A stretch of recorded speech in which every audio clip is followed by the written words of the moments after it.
Kita akan dihisap. Itu pasti lah. Hisap tu dia kira kita punya amalan kan? Yep. So kita kena masuk dalam neraka dulu ke tak? Tak, pada mahsyar tu tempat berkumpul dah. Berkumpul dah. Dia tak ada, dia masa tu kat situ tak ada lagi neraka syurga. Dia kat situ lah masa tu kita akan beratur minta nak dapatkan buku amalan. Kat situ lah kita akan beratur nak dapat buku amalan pada mahsyar tu. Bukan semua orang masuk neraka keluar nanti. Tak. Sebabnya kita kan ada dosa semua kan? Ya. Sebelum dihisap tu. Sebelum dihisap kita akan transit dekat kubur. Dia ada alam sebelum mahsyar tu, nama dia alam kubur. Itulah yang dia orang kata huru hara akhirat tu. Alam kubur tu kalau kita baca dalam Quran, orang yang beriman memang akan tidur setidur-tidurnya lah. Tapi orang tak beriman pun dalam surah Yasin sebut mereka pun tidur. Saya letak lagi petak koma lah. Mim marqadina hadha wa ma kunna lahu mukrinin. Mim marqadina ni lah bahasa ataupun dialog orang ahli neraka. Bila mana dia ditiupkan sekali yang kedua tu, bila Allah call untuk datang kepada mahsyar tu, mereka dengar segala kedua tu, tiba-tiba padahal dekat dalam alam kubur tu dia disiksa. Dia ada belitan ular dalam kubur ni lah, belitan ular, kubur disempitkan sampai rapat tulang belalang semua kita semua tu. Jadi masa dia orang disiksa tu, dia orang istilahkan waktu tu tidur sebab dia orang nak tahu dah lepas ni mereka akan pergi ke neraka. Neraka tu lebih azab. Dia lebih ayam. Tapi bagi dia orang kena azab dekat kubur tu ringan lagi berbanding dengan azab kat kubur. Tu yang dahsyat tu. Nanti lama sikit lagi nak sampai babak tu, tapi kita boleh sembang lah insya-Allah nanti. Tapi memang pasti kita semua akan dihisap. Dalam juz Amma surah Al-Ghasyiyah, surah Insyiqaq bagi tahu yang orang beriman akan dapat hisab yasira wa yanqalibu ila ahlihi masrura. Mana hisab tu wujud. Tak adalah istilah ke neraka dulu. Kalau macam tu sakit kita dulu. Tak ada. Cumanya masa tu kita akan ditanya dengan soalan-soalan yang dah kantoi kat dunia tu. Tapi jawapan masa tu bukan datang daripada mulut kita. Walaupun kita tahu selok-belok soalan tu dekat dunia, tapi dia tak boleh nak jawab juga. Amalan yang akan berbicara. Kan? Lepas selesai kubur, tidurlah kita sampai kiamat. Tidurlah setidur-tidurnya. Sebab itu dalam satu doa kita nak minta, jadi kita minta supaya kubur kita ni rahatan lana, sebagai tempat rehat. Sebab tu dekat dunia ni tak boleh nak kata rehat sangat pun. Dekat kubur tu nanti kalau beriman tu boleh rehat. Macam mana? Himpitan kubur. Semua orang kena rasa. Salah satu syafaat Quran adalah dia melapangkan kubur dan mencegahkan kubur. Salah satu syafaat Quran. Jadi kalau kata himpitan kubur tu hanya dirasai oleh orang-orang yang tidak beriman kepada Allah. Jadi kita for sure akan rasa sempit, tapi Quran akan hadir sebagai teman dan juga melapangkan kubur kita. Siapa yang membacanya. Tetapi saranan Quran bukan sekadar baca. Yang tu kita dah bincang ini kan.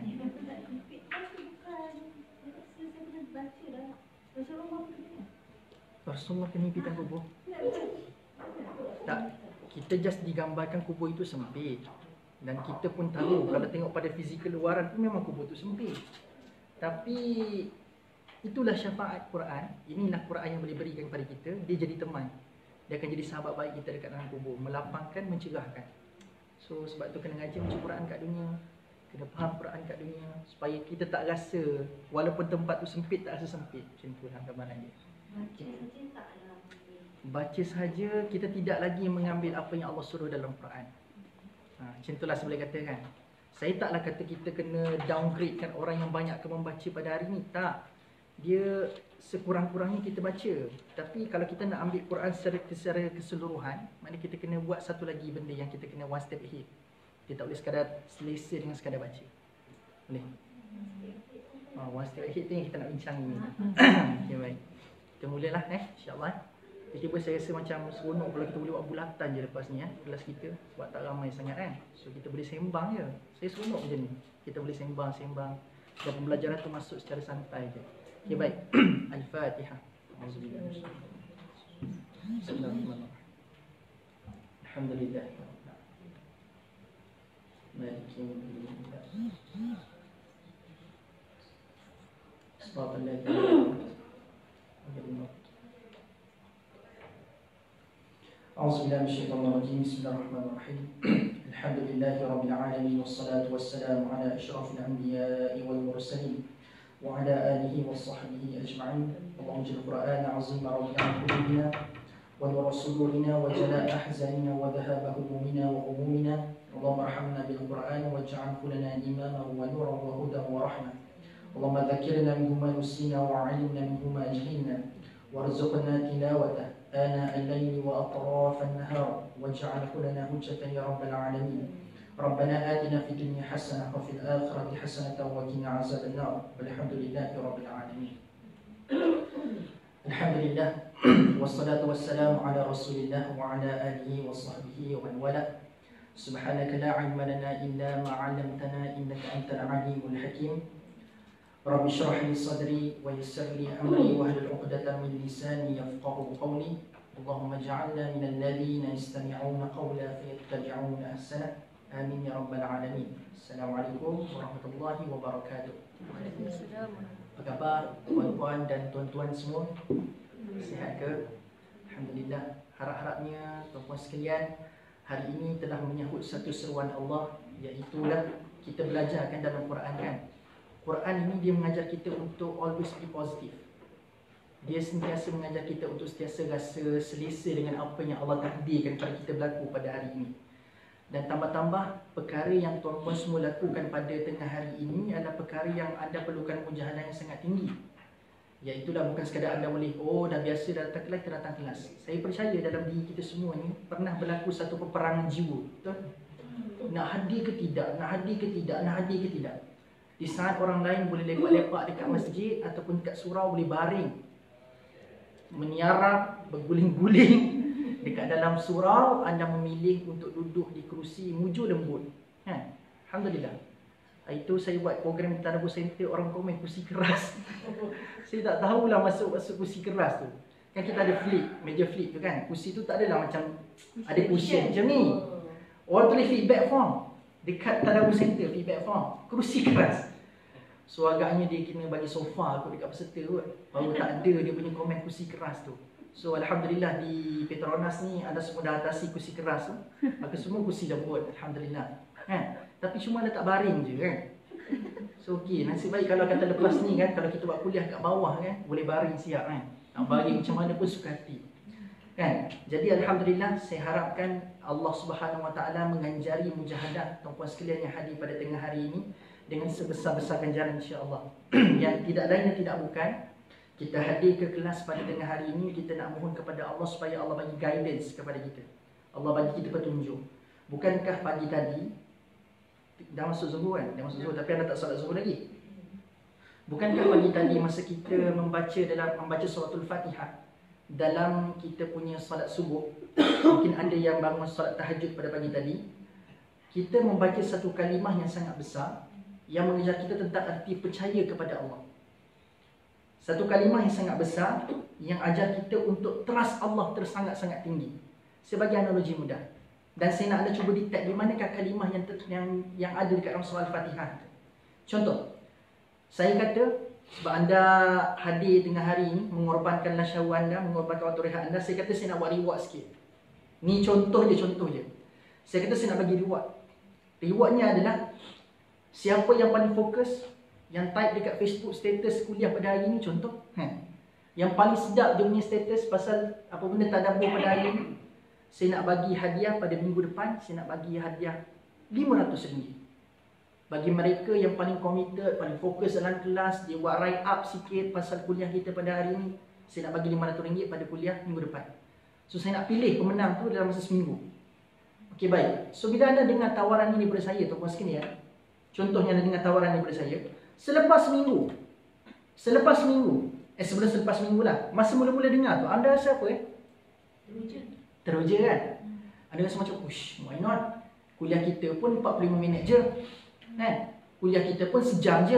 Lah sejam, apa sangat? Dah dapat RM500. Anda sejam kat sini bawa mana? Dekat Petronas. Tak kira, satu hari anda punya working hour 8 jam. Sebulan, anda tak pernah kira keberbaloi 1 jam anda. Anda tak pernah kira anda punya 1 jam. Berapa? 140 jam sebulan. Lebih kurang 140 jam sebulan. Gaji anda kira anda bagi 140. Maka anda tahulah berapa keberbalaian anda kerja kat sini sejam berapa. Okey? So saya nak kira sendirilah sebab anda lebih tahu gaji anda berapa. Sekarang ni saya nak minta anda just tak buat apa-apa. Anda sejam yang Petronas bayar, anda kena buat something. Anda kena buat kerja. Sekarang ini anda kena buat yang tak perlu buat apa-apa, just berlakon je. Just berlakon jadi fokus. Just berlakon jadi baik. Just berlakon mata terlihat besar. Kan? Lepas tu just berlakon dalam Facebook ni seminggu je pun. Lepas minggu depan tak payah buat dah sebab tawaran seminggu je. So anda kena warai up sikit dekat Facebook. Cerita pasal apa yang kita dapat pada hari ini. Lalu saya kata, tiba-tiba lepas seminggu berlalu, saya kata, okey, saya dah jumpa dah pemenang ni. Saya pun tengok kat Facebook, dia warai up sikit. Saya tengok dekat dalam kelas dia pun fokus sangat-sangat. Tiba-tiba saya pun bagi tahulah nama orang tersebut. Tapi sayangnya, dia guna nama samaran. Dalam Facebook kan, sekarang ni dia dah strict kan, dia tak boleh guna nama samaran. Anda tahu tak? Kalau anda ada Facebook tak? Zaman kita dulu, kalau kita sign up Facebook, kita boleh lagi guna nama samaran. Tapi sekarang dah tak boleh dah. Tak ada lagi manja-manja, tak ada. Tak ada apa lagi? Apa? Nama-nama samaran yang banyak berlaku dekat Facebook sekarang. Strider contohnya, bukan nama sebenar. Jejaka macu. Dah tak ada dah benda tu. Dah tak boleh. Facebook dah memang tak allow untuk sign up benda tu. Okay. Tiba-tiba anda ni dah lama daftar Facebook tapi guna jejaka macu dekat dalam anda punya tu. Tapi anda punya tulisan paling bagus sekali dekat Facebook tu. Saya kata jejaka macu siapa yang jejaka macu? Contoh. Tiba-tiba 4 orang mengaku. Saya lah jejaka macu tu kan. Okey baik, contohnya lah kan saya kata Fulan bin Fulan menang kontes tu. Dan dia dapat RM500. Dan contohnya kalau anda lah pemenang tu. Bila dengar saya mengumumkan pemenang tu, anda rasa apa ya? Apa respon anda bila dengar anda sebagai pemenang? Mestilah gembira kan? Ke ada yang sedih? Tak ada, dapat 500. Kalau 500 sejam sekali 140 jam. 500 sekali 140. Kayu. Jadi tuan-puan sekalian, 500 sejam anda dapat dengan kontes yang anda lalui. Lepas saya umumkan anda sebagai pemenangnya, anda apa respon anda? Lepas anda dengar anda sebagai pemenangnya? Suka je? Happy. Tapi tuan-puan sekalian, anda happy tu, anda gembira tu, saya nak tanya anda, 500 tu anda dah pegang ke belum? Belum. 500 tu anda dah pegang sekepuk duit 500 tu daripada saya. Tak dapat lagi kan? Tapi saya just umumkan saja. Saya umumkan saja anda lah pemenang kontes, tapi anda tak pegang pun lagi 500 tu. Tapi anda dah gembira membuat-buat dah. Anda dah happy, sengih sampai ke telinga dah. Anda dah fikir dah malam ni nak makan kat mana, ikan makan mana. Kan? Walaupun anda tak sentuh lagi 500, tapi anda dah boleh gembira sebab anda percaya dekat saya. Betul tak? Kenapa anda boleh gembira? Walaupun anda tak sentuh lagi RM500, tapi anda just, yelah ustaz cakap nak bagi 500, kita just percaya je lah. Betul tak? Jadi tuan-puan sekalian, bukankah dalam Quran Allah dah janji kita minta pada Allah, Allah pasti makbulkan. Saya ulang. Ud'uni astajib lakum. Allah kata bab doa ni Allah tak minta malaikat untuk take over. Dia dah masuk dah tajuk kita hari ni, take over. Bila masuk je bab doa, bila masuk juga bab syukur, bab doa, bab syukur, Allah kata Allah tak perlukan pengantaraan para malaikat untuk urus takbir. Dua benda ni, dua fakulti doa, fakulti syukur. Allah tak minta ada makhluk lain. Malaikat pun tak berhak untuk ambil kerja.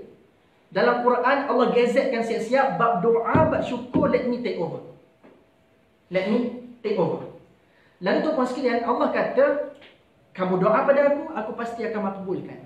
Persoalannya, kalau anda boleh bergembira dan anda boleh positif, walaupun anda tak pegang RM500 daripada saya lagi, anda cuma percaya dengan saya, bukankah Allah Azza wa Jalla pemilik segala benda? Walaupun apa yang saya punya RM500 tu, kepunyaan sebenarnya adalah kepunyaan Allah.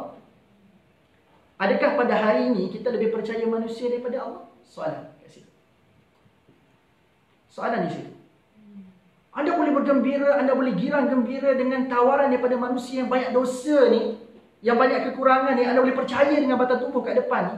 Takkan dengan Allah yang maha sempurna, Allah yang maha kuasa, Allah maha kaya. Tadi anda dapat RM500, tu anda bayar akan jadi kaya, betul tak? Akan jadi kaya satu hari. RM500 tu macam air je satu hari tu. Tambah-tambah ada duduk Petronas pula dekat KLCC. Anda turun, anda dah habis dah RM500 tu. Anda round je, dah habis dah RM500 tu. As simple as that. Nampak tak? Jadi tuan-tuan sekalian, Allah maha kaya, Allah maha sempurna. Ustaz kat depan ni tak sempurna, ustaz kat depan ni pun tak kaya sangat pun. Tetapi anda boleh percaya dengan batang tubuh manusia berbanding dengan Allah. So bukankah dalam Fatihah tadi kita ada belajar, ada satu kalimah yang kita sebut dalam suratul Fatihah yang menggambarkan situasi ini. Apakah dia? Dengan anda faham analogi itu, di mana kalau tak duduk kalimah itu dalam suratul Fatihah yang kita baca setiap kali solat? Ya, kena na'bud. Dia saya kata kalimah je, bukan ayat. Kalimah. Anda, saya ambil part mana tu? Yang anda boleh bergembira walaupun tak dapat lagi. Anda boleh rasa bahagia walaupun tak sentuh lagi benda tu. Di manakah kalimah itu? Bukan. Bukan. Anda pergi jauh sangat tu. Saya bagi nanti. Jauh sangat dah pergi. Sebab Malik Yawmiddin tu dah jauh. Bermakna dia sebelum Ar-Rahmanir-Rahim. Jauh. Malik jauh. So anda kena awal sikit lagi dah. Saya dah jauh. Alhamdulillah. Betul tak? Bila anda sebut anda sebut Alhamdulillah, dia bukan tunggu anda dapat benda tu untuk anda sebut Alhamdulillah, betul? Anda boleh salat, anda baca Alhamdulillah di samping kewajipan rukun salat, tapi anda kena lafazkan, walaupun anda tengok dalam kehidupan anda ni banyak lagi benda yang Allah tak bagi, banyak lagi benda yang anda tak dapat, tapi anda kena sebut juga Alhamdulillah. Dan anda boleh sebut Alhamdulillah dalam keadaan anda thanks Allah, thank Allah. Anda berterima kasih dengan Allah walaupun anda tak sentuh benda yang anda minta tu lagi. Bermakna surah Al-Fatihah pada kalimah Alhamdulillah, Allah gazetkan kita kena baca dalam salat. Sebab apa? Allah ajar kita erti percaya. Anda kena rasa happy walaupun Allah tak bagi lagi, tapi anda just kena rasa happy sebab anda percaya Allah bakal bagi pada anda. Allah akan bagi pada anda. Allah pasti akan bagi pada anda. Nampak tak? Bukankah Alhamdulillah itu sebagai manifestasi syukur kita kepada Allah? Betul tak? Alhamdulillah kan kita nak tunjuk syukur kepada Allah kan? Tanda terima kasih kita, tanda kita bersyukur kepada Allah. Allah janji pula dalam surah Ibrahim. Allah kata, la in syakartum la azidannakum. Kalau kamu bersyukur kepada aku pasti. Saya ulang. Allah tak kata azidannakum saja.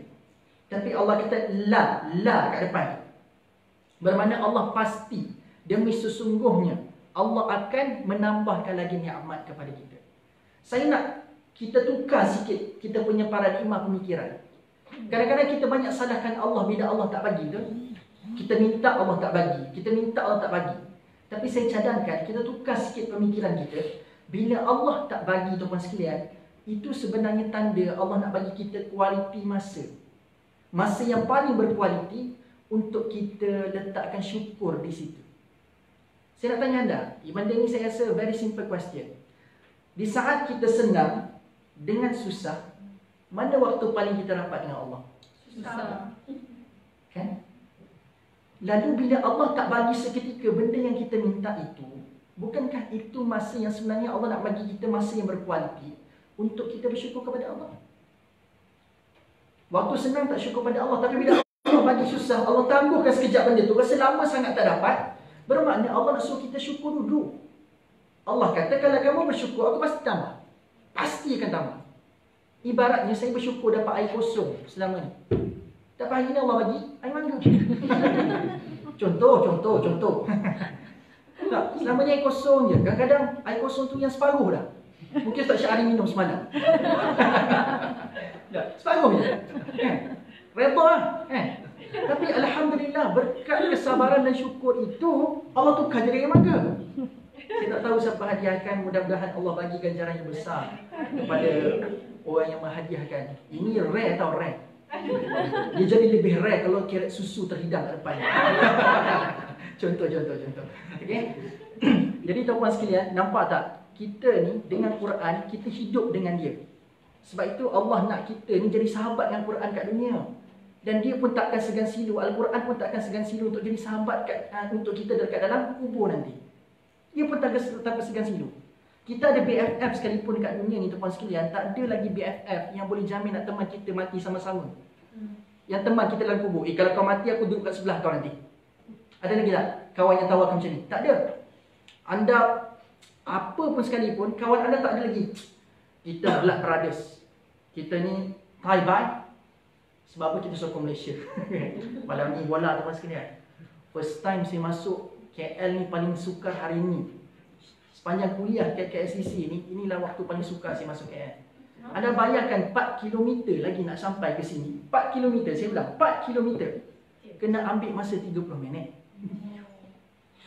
Apa cat? Saya hantar wish tu kepada Cik Aika tadi. Dia pun, Ustaz bakal ada lambat ke? Nak buat macam mana? Nak masuk KLCC, first time saya beratur nak ambil tiket.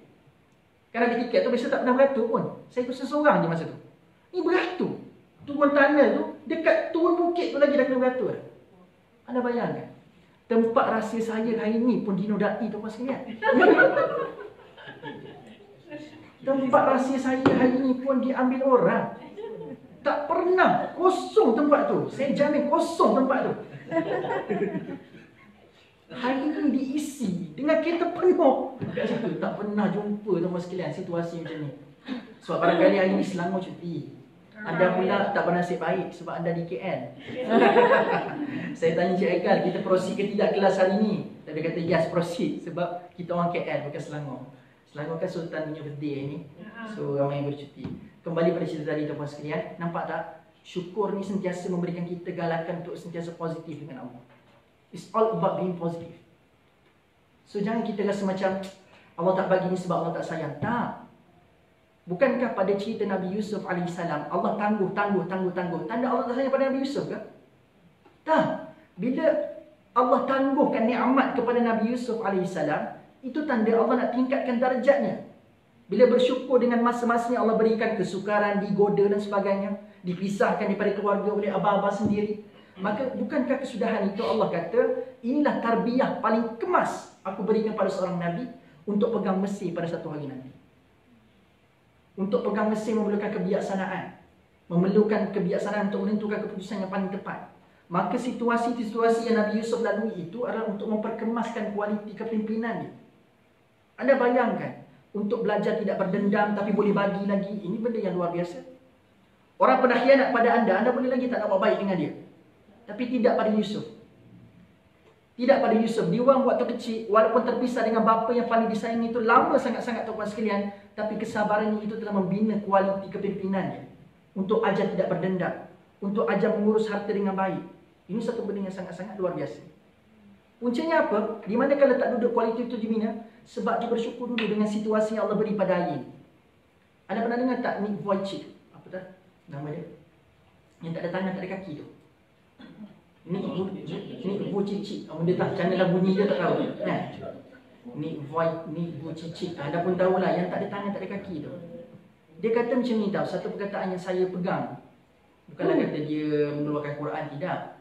Tapi kata-kata dia tu sangat indah. Dia kata, you can either be angry for what you don't have today, or you can either be angry for what you do have yesterday.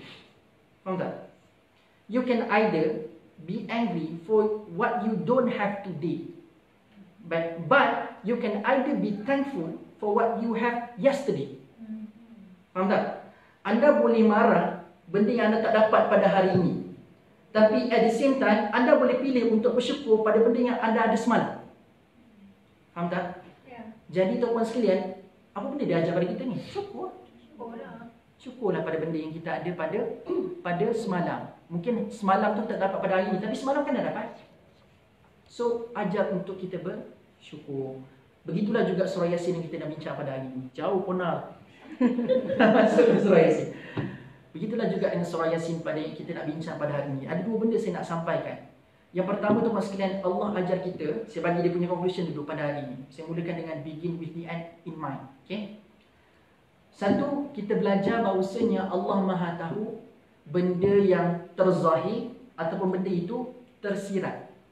Mana benda itu tersurat ataupun tersirat, terlihat ataupun tersembunyi, Allah Maha tahu. Itu yang pertama. Yang kedua adalah Allah ajar kita to be focused on what we do. Allah ajar kita untuk sentiasa fokus kepada benda yang kita lakukan, yang kita diamanahkan untuk lakukan. Itu je. So satu benda tadi benda yang pertama. Konklusi yang pertama, Allah Maha tahu benda yang terlihat dan yang tersembunyi. Itu nombor satu pengajaran kita akan dapat pada hari ini. Nombor dua adalah fokus. Fokus pada benda yang telah diamanahkan untuk kita buat. Macam itulah dia punya konklusi nombor dua. Okay? Fokus pada benda yang diamanahkan untuk kita buat. Yang pertama ni kita dapat daripada ayat ni tuan-tuan sekalian. Kalau ada mushaf, boleh buka surah Yasin pada ayat ke-11. Okey, surah Yasin ayat 11. A'udzu billahi minasyaitonir rajim. Baca seramai isti'adzah dalam hati kita. Innama tunziru man ittaba'a dzikra wa khasyiyar rahmana bil ghaib. Fabashshirhu bimaghfiratin wa ajrin karim. Allah kata, sesungguhnya peringatan dan amaran hanyalah yang engkau berikan kepada orang yang sedia menurut ajaran Al-Quran, serta ia takut Ar-Rahman semasa ia tidak dilihat orang dan semasa ia tidak melihat azab Tuhan. Oleh itu berilah kepadanya berita yang menggembirakan dengan keampunan dan pahala yang mulia. Sebab situasi ni kita keep continue apa benda kita dah bincang sebelum ni. Masa Nabi sampaikan kepada siapa audiens Nabi masa ni? Surah Yasin, siapa ingat? Audiens Nabi siapa masa ni? Masa Nabi sampaikan ayat ni kepada siapa yang ada dekat depan Nabi? Kapi.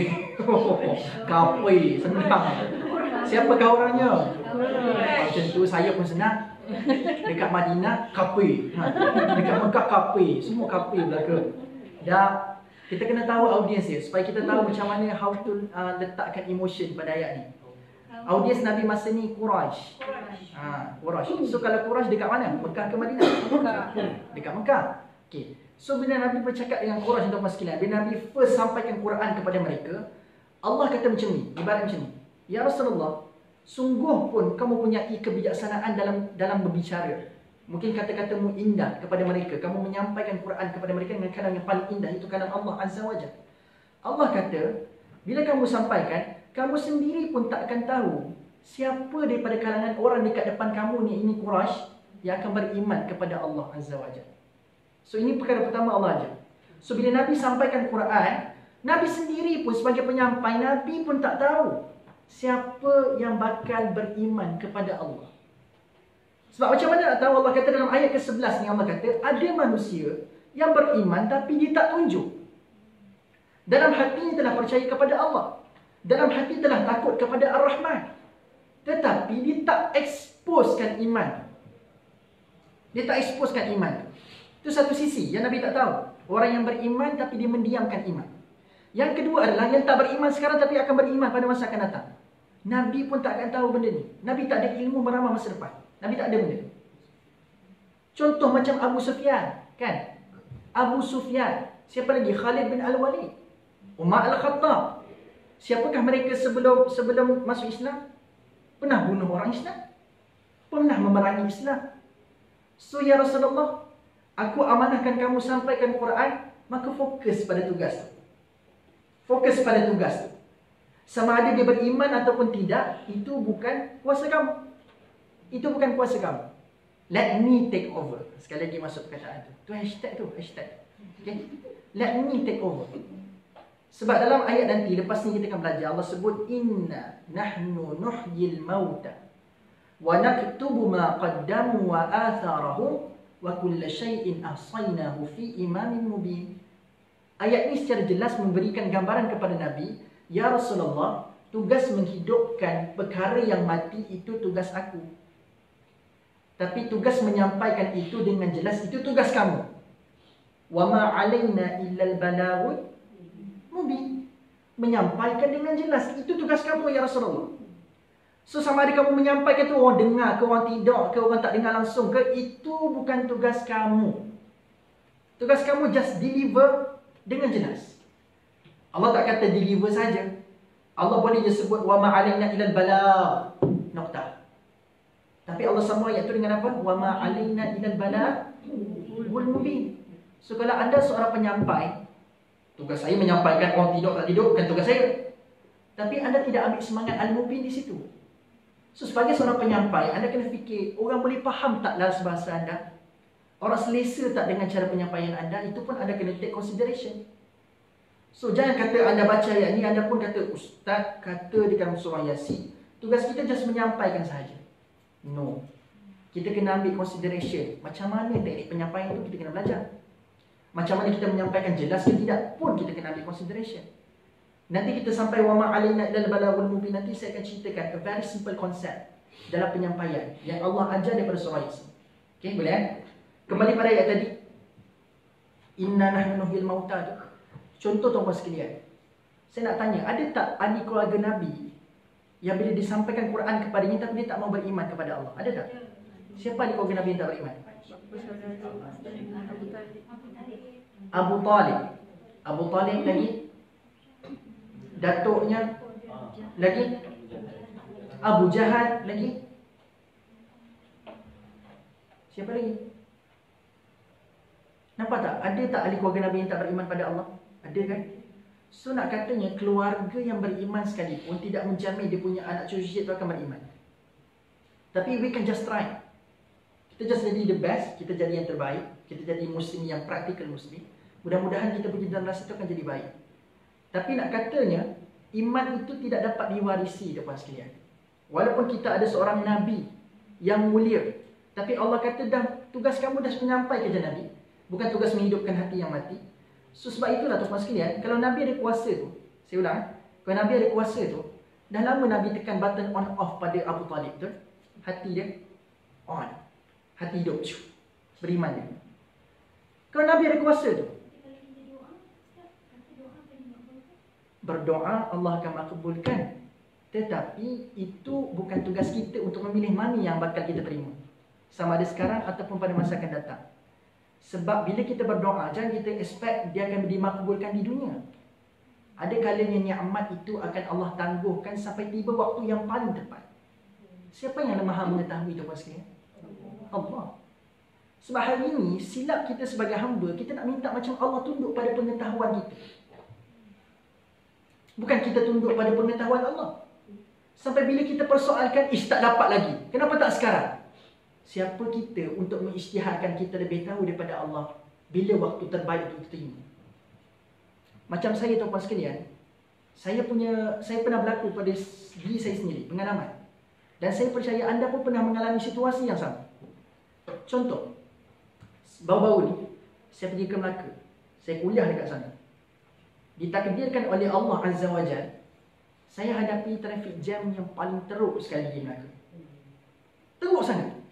Sebab dikhabarkan waktu tu di Melaka tempat saya kuliah, Masjid Al-Azim tu, digambarkan di sana akan ada timbalan agung datang. Timbalan agung. Siapa ada timbalan agung? Raja Nazrin lah. Kan? Timbalan agung akan datang bersemayam Jumaat di situ. Sebab saya kuliah pagi Jumaat. So saya kena hadapi jam. Ada banyak jalan ditutup sebab nak kosongkan jalan Raja, timbalan agung bakal lalu. Lalu tuan-tuan sekalian, saya duk fikir, macam manalah saya nak parking. Dalam grup WhatsApp dia, saya punya kuliah pengajar di Melaka tu, orang duk bising dah, jauhnya parking. So anda bayangkan saya tak sampai lagi. Orang yang dah sampai duk komen jauhnya parking. So anda fikir macam mana perasaan saya masa tu saya duk baca pop-up message tu.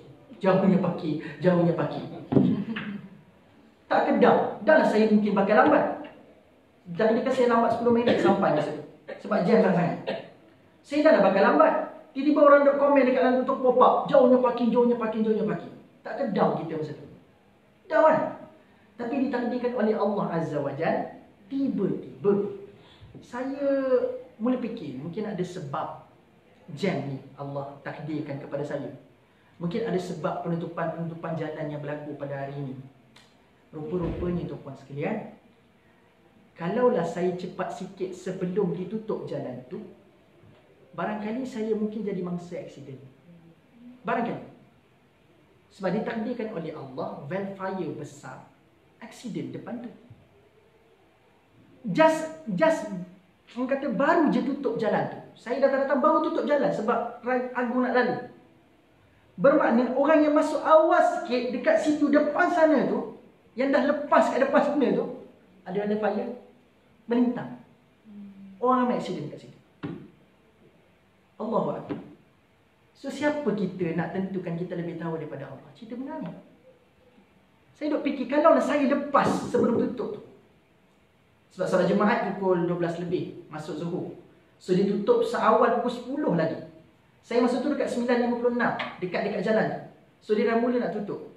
So baru nak tutup tu saya tak lepas. Saya tak termasuk dalam golongan yang dilepaskan depan tu. So saya kena jalan jauh. Ditakdirkan Allah, tempat yang lepas tu berlaku fire accident. So saya duk fikir, kalau saya part of yang terlepas tu, bukankah saya mungkin bakal jadi mangsa? Ada possibility bakal jadi mangsa.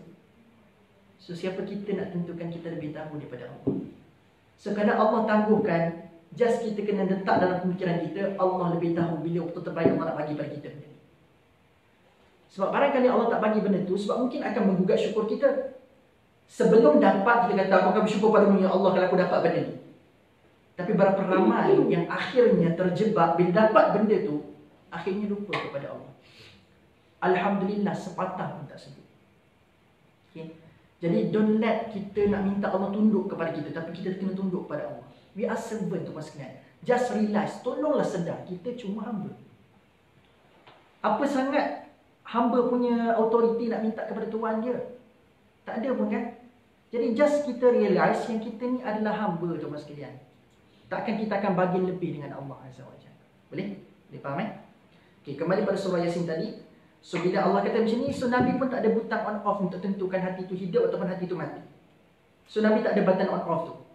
So Nabi kena fokus kepada tugas dia. Sebab banyak perkara yang Allah kata, fokus kepada kerja kamu ya Muhammad SAW. Tugas aku, benda-benda yang kamu tak mampu nak buat, let me take over. So tak perlu nak risau benda ni. Okay? Tu pengajaran nombor 2 kan, saya buat konklusi hari ni kan. Yang pertama kita dapat dekat mana? Ayat tadilah. Sama ada dia mendiamkan iman ataupun dia menjahalkan iman, bagi Allah, di sisi Allah, benda itu sama je. Sebab itu kalau kita baca surah Al-Mulk kan, kita ada baca satu ayat ni. Wa asirru qawlakum awijharu bi innahu alimun bidhatis sudur. Innahu alimun bidhatis sudur. Allah kata sama ada kamu rahsiakan ataupun kamu ceritakan iman kamu, same. Sama saja di sisi aku. Sebab innahu alimun bidhatis sudur. Aku maha mengetahui apa yang berada dalam dada kamu. So tuan-tuan sekalian, ini juga antara dalil yang membuktikan detikan hati pun akan take consideration by Allah. Detikan hati, Allah akan take consideration benda tu. Saya bagi soalan kepada anda tuan-tuan sekalian. Detikan hati Allah akan catat tak dia punya amalan? Catat tak? Tercatat tak dalam buku amalan? Kalau benda baik je. Kalau Detikan hati. Saya ulang, detikan hati. Niat ke contoh? Kalau niat yang baik tu, alhamdulillah anda semua tahu, semua akan dicatat. Saya bagi soalan yang lebih jelas lah kat sini. Detikan hati yang tak baik. tak. Adakah Allah akan catat? Selagi tak buat, tak catat. Yes. That's why kita kena betulkan pemahaman kita pada hari ini. Surah sebelum Al-Mulk, surah At-Tahrim. Dan surah sebelum tu juga ada surah At-Talaq. Beberapa kali Allah ulang dan menegur para suami. Ini dah jelas yang Allah kata detikan hati yang jahat Allah akan catat. Sebab Allah menegur dalam 2 surah ini, wahai para suami, Allah dan para malaikat akan mengetahui dan mencatat setiap detikan yang tidak baik kamu lakukan kepada seorang isteri. Bermakna detikan hati juga dicatat. Cuma di sini persoalannya adalah dosa atau pahala, itu next step. Faham tak? Detikan hati Allah akan catat. Tetapi sama ada direwardkan dosa atau pahala, itu next step. Itu serah pada Allah. Bermakna every single thing dekat dunia ini tidak akan terlepas walaupun seinci dan sedikit sekalipun, selemah-lemah detikan hati sekalipun, Allah akan take as consideration untuk dihisab. Bermakna dapat pahala ke, dapat dosa ke, itu masa proses hisab nanti. Sebab Allah kata malaikat akan catat detikan hati yang tidak baik seorang suami kepada isterinya. Suami itu siapa? Manusia. Ya? Sama je. Sama sebab dia manusia. Bermakna kalau Allah dah highlightkan detikan hati, bermakna detikan hati laki ke perempuan ke, isteri ke, suami ke, catat. Tapi Ustaz dalam ayat tu dia mention spesifik untuk kes suami isteri. Kes suami yang semija. Tapi kalau yang lain-lain pun sama, dia akan dimasukkan. Sebab itu mafhum mukhalafahnya. Selagi mana bergelar manusia ada detikan hati, Allah akan still catat. Cuma bezanya akan dimasukkan kategori dosa ataupun pahala sahaja. Itu je. Yang baik Allah akan reward. Itulah barakahnya Allah. Sebab tu kan teman sekalian, kalau nak belajar ilmu munasabah kan, ilmu connection antara surah kan. Lepas surah At-Tahrim surah apa? Al-Mulk. Al-Mulk ayat pertama ni apa? Tabarakalladzi biyadihil mulk. Directly Allah sambung pasal keberkatan kat situ. Sebab itulah detikan hati yang baik Allah catat, reward pahala terus. Baru niat. Yang baik Allah catat dan Allah bagi pahala terus. Tak buat pun lagi. Tapi yang jahat Allah still catat. Tetapi pahala atau dosa itu next step. Kalau dia buat for sure dosa. Kalau dia tak buat, Allah kata let kita tangguh dulu. So sama ada hisab nanti akan diberikan pahala atau dosa, itu next step. Tu tunggu nanti masa yaumul hisab. Pada hari hisab. Boleh faham eh? Tapi Allah ada benda lain yang halal. macam mana? Kalau yang jahat tu, Mhm. niat, Mhm. itu dia tak jadi buat sebab ada perkara lain yang Anggaplah itu tuan-tuan sekalian rahmat Allah. Wallahi, kalau kita nak buat benda jahat tapi ada benda lain halal, walaupun kita nak buat tapi ada benda lain halal, percayalah itu rahmat Allah pada kita. Contoh, siapa sangka, anda dah baca surah Yusuf kan?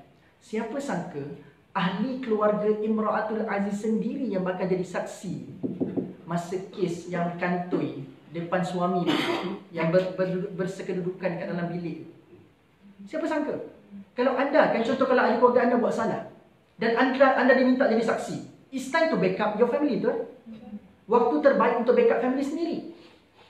Tapi Allah letak dekat dalam ayat tu, daripada syahidah minha, mana daripada ahli keluarga dia sendiri yang jadi saksi, bermakna orang kata apa, dia punya hukuman itu ataupun dia punya proses hakim tu jadi genuine disebabkan bukannya ahli keluarga Yusuf yang bagikan pengadilan. Adil tu jadi genuine sebab ahli keluarga Imra'atul Aziz sendiri, ahli keluarga Zulaikha sendiri yang bagikan penyaksian kepada Nabi Yusuf. Apa idea ini muncul kan? Kalau ikutkan ahli keluarga backup ahli keluarga sendirilah. Biarlah Yusuf tu hamba je pun. Biarlah Yusuf kena seksa. Tapi apa dia punya idea? Tengok baju Yusuf koyak dekat mana. Idea siapa tu? Ahli keluarga Zulaikha sendiri. Bukannya ahli keluarga Yusuf yang suka kat Yusuf. Tak. Tapi sebab ahli keluarga sendiri. So peradilan diberikan pada Yusuf genuine. Betul lah. Baju Yusuf pakai depan ke belakang? Depan ke belakang? Belakang. Sebab masa nak lari tu, tertarik baju. So nampak tak tuan-tuan sekalian? So walaupun nak buat benda jahat, tapi tiba-tiba kalau nak buat benda tapi ada benda halal, percayalah itu rahmat Tuhan. Sama juga bila Imra'atul Aziz nak teruskan niat jahat menipu suami dia, nak menuduh Yusuf. So bila Allah hantar tenteranya daripada keluarga dia sendiri, itu adalah rahmat Allah buat Yusuf. Dan juga buat Zulaikha. Kenapa saya kata buat Zulaikha? Tak lama lepas tu kan, dengan rahmat Allah itu, permulaan rahmat Allah itu, dia telah membuka pintu hati Zulaikha untuk belajar erti ikhlas. Dulu, kenapa masuk surah Yusuf ni? Tak apalah. Dulu, masa Nabi Yusuf, depan mata dia, terpacak depan mata dia, dia boleh kata buruk depan Nabi Yusuf. Anda bayangkan, Nabi Yusuf terpacak dekat depan tu. Suami dekat situ, dia dekat situ, dia punya wakil ada dekat situ. Dia boleh cakap buruk. Dia boleh cakap burukkan Nabi Yusuf. Iaitu, ni Abel dia goda saya. Nampak tak? Yusuf ada kat depan tu. Yusuf tahu kebenarannya, yang aku tak goda langsung. Tapi dia boleh cakap dekat suami dia, Abel, hukum dia goda saya. Anda nampak tak? Depan orang yang tak bersalah dia cakap macam tu. Tapi cuba anda tengok, masa Yusuf diberikan pembebasan daripada penjara, Yusuf kata, aku tak nak keluar sampai nama aku dibersihkan. Betul? Sampai nama aku dibersihkan. Kalau kamu nak tahu cerita sebenar, kata Yusuf, kamu cuba tanya pada orang-orang yang terlibat tu. Tanya isteri kamu sendiri, tanya wanita-wanita Mesir. So lalu tuan-tuan sekalian, tengok apa kata Zulaikha. Wa ma ubarri'u nafsi, inna nafsa la ammaratun bisu'i illa ma rahima rabbi. Dia kata apa benda? Sekarang ini aku mengaku aku salah dalam ketiadaan Yusuf. Kenapa dia perlu letakkan perkataan tu? Sebab dulu masa keberadaan Yusuf, dia boleh cakap benda-benda pelik depan suami dia. Tapi sekarang ni pengakuan dia jadi genuine, pengakuan dia jadi ikhlas, disebabkan Yusuf tak ada kat depan, diceritakan perkara yang sebenar. Nampak tak? Kalau orang tu ada kat depan tu, cerita. Kalau kita nak tipu, kita takut tak? Mengaku sekarang, mengaku. Tapi orang tu ada kat depan, kita pun macam takut-takut nak cakap. Cakap pun jadi tak ikhlas, sebab rasa macam berhati-hati, takut pada manusia yang kita buat salah tu kat depan. Betul? Tapi tuan-tuan sekalian, Allah rakamkan, dia sebut sendiri, aku saat ini seorang-seorang dan aku mengaku perkara yang aku pernah fitnah Yusuf itu sebelum ini tidak pernah benar. Bermakna pengakuan yang dilakukan oleh Zulaikha sangat-sangat ikhlas. So fahamlah kita masuk ikhlas sekarang ni kan? Ikhlas tu apa? Bila mana kita buat sesuatu tanpa mengharapkan pandangan orang lain. Sebab itulah 3 kul yang terakhir itu tuan-tuan sekalian, Al-Falaq. Ada tak perkataan Al-Falaq dalam surah tu? Ada kan? An-Nas. Ada tak perkataan An-Nas dalam tu? Ada. Al-Kafirun. Ada tak perkataan Al-Kafirun kat dalam tu? Ada. Al-Ikhlas. Ada tak perkataan Ikhlas kat dalam surah tu? Ada. Tak ada kan? Sebab Allah ajar kita untuk kata Qul huwallahu ahad. Walaupun kita tak nampak Allah, walaupun Allah itu ghaib, tapi iman is still there. That's ikhlas. So apa yang dilakukan oleh Imratul Aziz tanpa ketidakadaan Nabi Yusuf AS, dia buat satu pengakuan, itulah ikhlas. Nampak tak? Jadi kita dah masuk banyak tempat ni. Jadi surah Yasin yang kita nak bincang, itulah Quran teman sekalian. It's always connected. Kan wal Quranil Hakim. Kan saya katakan nombor 3 hakim tu ihkam. Apa benda tu? Dia always connecting the dots. Dia sentiasa tak terputus. Ada je connection. Dan kita pun tahu bahawa ini bukan kalam manusia yang boleh karang 114 surah, berapa muka surat dalam Quran, berapa ribu ayat dalam Quran. It always connected. This is Allah. Kita pun tahu manusia tak boleh buat benda ni. Tapi Allah memampu dan Allah Maha mampu untuk buat benda ni. Dia faham? Okay. Saya tutup kuliah surah Yasin saya. Yasin dah, Yasin. Itulah masa teman sekalian wal asri. Sekejap je masa. Pukul 2 dah. Okay. So saya mulakan, saya recap balik. So dua ayat tadi Allah ajar kita, apapun kita buat, sama ada tersurat ataupun tersembunyi, Allah Maha tahu. Kalaupun kita beriman, sebab pada zaman itu Allah nak bagi tahu kat kita macam ni. Ada orang yang bila mana dia beriman tapi dia mendiamkan sebab dia menyelamatkan dia punya keluarga sebagai contoh. Ada benda-benda yang bersangkutan kalau dia mengisytiharkan iman mungkin akan memberikan mudarat. Maka ada orang yang bimbang, aku ni okey ke tidak mendiamkan iman? Aku solat, aku ikut kata Nabi, tapi aku tak tunjukkan je iman. So Allah kata untuk mereka maghfiratin wa ajri karim. Untuk mereka pun ada bahagian keampunan, untuk mereka pun ada bahagian untuk diberikan pahala-pahala yang mulia. So jangan pernah memperendahkan orang-orang yang dia tak expose nampak iman tu, tapi sebenarnya dia lah orang yang paling takutkan Allah Azza wa Jalla. Wa khasyar rahman bil ghaib. Dia takutkan pada Allah dalam keadaan ghaib, dia tidak dilihat. Maka Allah kata untuk orang sebegini rupa pun yang selemah-lemah iman ni tak nak tunjukkan dia beriman tu, sebab kita semua tidak ada kekuatan seperti Umar Al-Khattab kan. Umar Al-Khattab, Nabi punya rancang strategi untuk berhijrah, tapi Umar kata dia hijrah ijtihad. Dia nak hijrah tadi ijtihad kan. Kalau rasa perempuan-perempuan, isteri-isteri jadi janda, duda kan janda? Janda. Kalau rasa isteri nak jadi janda, tahan aku. So kalau rasa anak nak kehilangan bapanya, tahan aku nak pergi hijrah. Ini kata Sayyidina Umar Al-Khattab.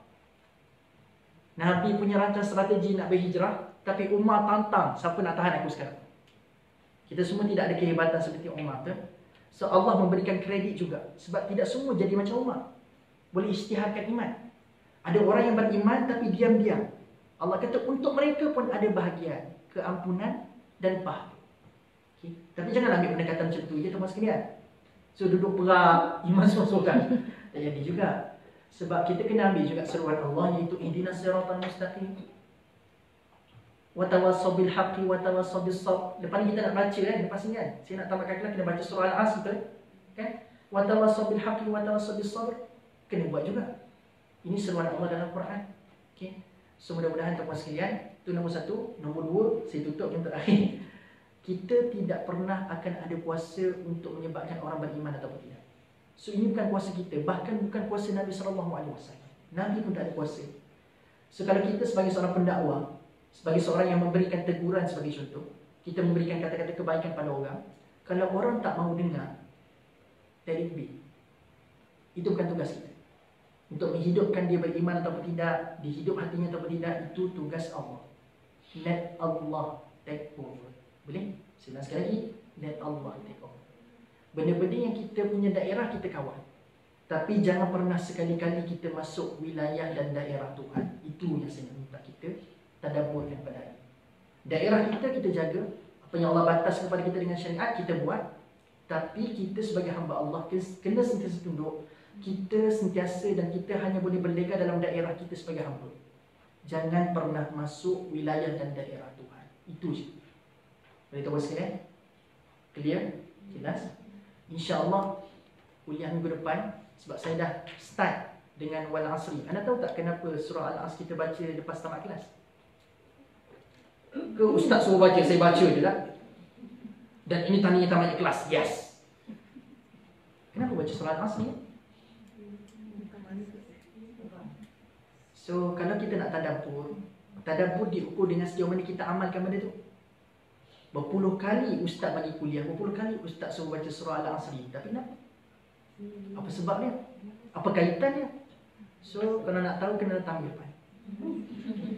Yelah dengan masa. Tapi kalau saya bagi teaser sikit je, wal asri bukan maksud demi masa. Kalau Allah nak sebut wal asri, kalau Allah nak sebut demi masa, lebih sesuai Allah kata wal waqtu was sa'ah. Itu lebih tepat untuk menggambarkan masa. Tapi asar kita pun tahu bukan maknanya masa. Boleh? Baik Atiza. Ustaz, apa kaitan hari ini dengan topik yang Ustaz bagi tu? Let Allah take over tu. Cerita tadilah. Yang mana kita lakukan satu perkara, jangan pernah kita lupa ada benda yang memang dalam kawalan kita. Tapi ada benda dalam kawalan Allah. Yang saya ceritakan tadi, dalam konteks saya ceritakan tadi, dalam kawalan Allah adalah menentukan orang tu beriman ataupun tidak. Itu bukan tugas Nabi. Itu bukan tugas kita. Tapi itu tugas Allah. Kita sebagai da'i, sebab itu da'i, iaitu bukan sekadar kita preach, bukan sekadar kita menyampaikan saja, tapi kena ada doa kepada Allah Azza wa Jalla. Kena ada pengharapan kepada Allah. Okay? Nak menyentuh hati, ini bukan tugas kita. Bagilah good speech macam mana sekalipun. When it comes to heart, pada hati, ini Allah yang akan take over, bukan kita sebagai hamba. Itu dari segi orang lain. Kalau kita dengan anak kita, dengan keluarga kita pun sama juga.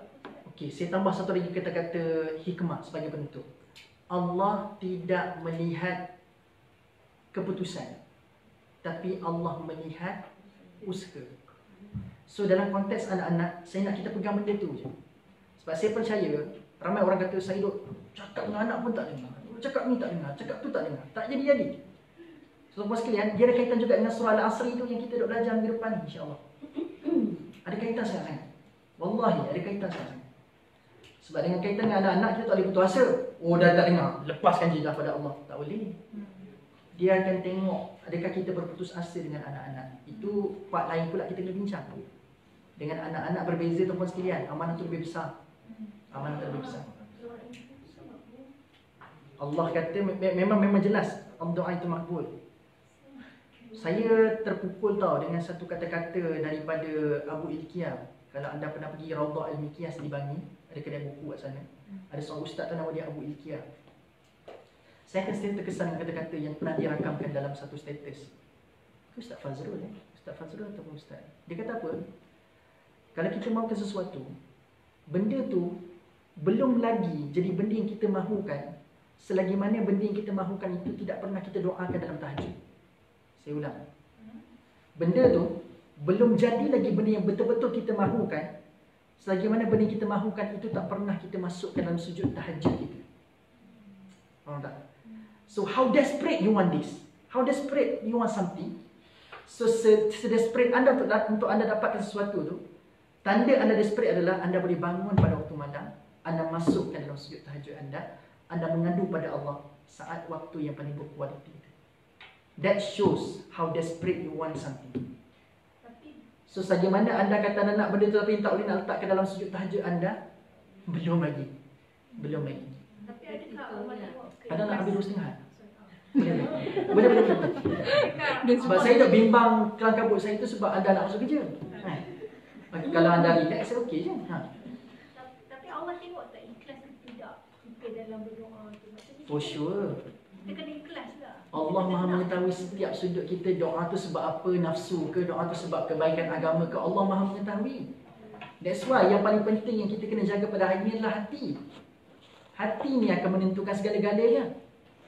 Ada orang boleh lafazkan doa yang bagus-bagus, tetapi hatinya rosak.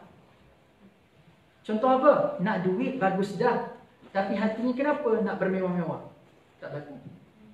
Dia solat, tapi doa itu dihadirkan kepada tujuan untuk memenuhkan hawa nafsu saja. Pun tak kena. Betul kata Puan, cantik konklusi itu. Ikhlas pun akan dipandang oleh Allah Azza wa Jalla. Ikhlas pun akan dipandang oleh Allah. Okey, boleh faham tuan sekalian insya-Allah. Terima kasih tuan sekalian kerana mengorbankan waktu dan syawal anda. Wallahi saya sangat hargai setiap pengorbanan yang anda lakukan. Mudah-mudahan saya segahkan kepada Allah apa ganjaran yang terbaik untuk Allah berikan kepada anda. Let Allah take over. Cantik. Let Allah take over everything. Let Allah want to give all of you insya-Allah. Aku qawli hadza wa astaghfirullahal azim li wa lakum. Assalamualaikum warahmatullahi wabarakatuh. Tasbih kafarah wa salatu al-asr.